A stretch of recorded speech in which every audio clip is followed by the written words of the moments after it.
Lucasfilm right now is actually receiving quite a bit of backlash from the Obi-Wan Kenobi series, some warranted and mostly unwarranted in my opinion. One of the major contributing factors to this criticism actually stems from the end of the second episode of the series, wherein Reva, the third sister, puts a lightsaber through the belly of the Grand Inquisitor. Many people have also pointed out Star Wars canon being broken for a multitude of reasons, including Obi-Wan Kenobi leaving Tatooine, Obi-Wan and Vader confronting each other before the events of A New Hope, and much, much more. All of which can easily be explained away if you look into the lore a little bit deeper. But understandably, a lot of people don't really do that or have the time or even feel the need to do so. The Grand Inquisitor controversy is by far the biggest of them all. So much so, in fact, that actually the writer from the show has commented on the Grand Inquisitor's fate, death, and canon, and what exactly the Grand Inquisitor's future means for the Star Wars universe now since he's apparently or seemingly dead, which of course we know on the channel that he is definitely not dead.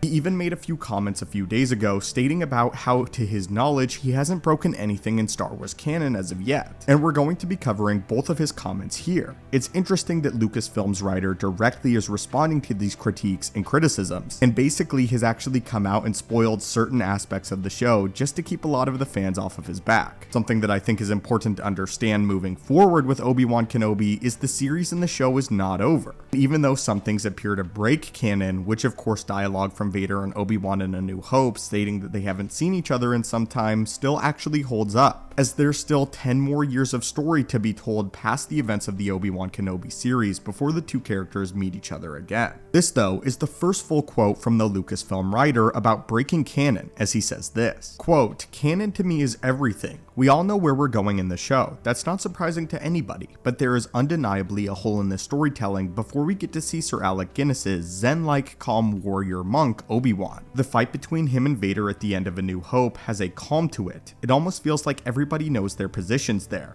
With this, brings things to say, and with the way Obi-Wan revolves around the fight. That's very different from Mustafar at the end of Revenge of the Sith. So that chunk of storytelling felt like an opportunity, not something we were limited by, but an opportunity, so I just ran towards that idea, and anything you can do in between those two things that's surprising, interesting, and goes against expectations is an opportunity, as long as you're not violating canon. There's nothing wrong with uncovering the past and its truths in storytelling, so it never felt wrong to me. There's nothing that I feel like we violated at all. If anything, we've actually informed those scenes, so that some of the choices that we've taken for granted in the original trilogy actually make more sense as of now. If you came to the entire Star Wars storytelling fresh and watched it all the way through from episode 1 through this, it would feel like a natural link between those two trilogies. Following this though, there are some even more juicy quotes concerning the fate of the Grand Inquisitor, with the same writer saying this, "We think too highly of Star Wars Rebels to entertain the possibility it's not the Grand Inquisitor, who has the same accent, teeth, face markings, dual spinning lightsabers, and even the speech pattern from the one from Rebels. We of course believe it is the same character as the animated version. If that turns out to be not to be the case, however, we'll cover what that means. That post would definitely include many synonyms for disappointed and lousy." So what exactly is the lead writer for Obi-Wan Kenobi saying here? Well, he basically outright confirms that yes, the Grand Inquisitor from Obi-Wan Kenobi is the same Inquisitor from Star Wars Rebels, something that a lot of us already knew. But in addition to this, he also comes out and says that the writing team has too much respect for what the Rebels show did to get rid of it, or to break canon by killing the Grand Inquisitor.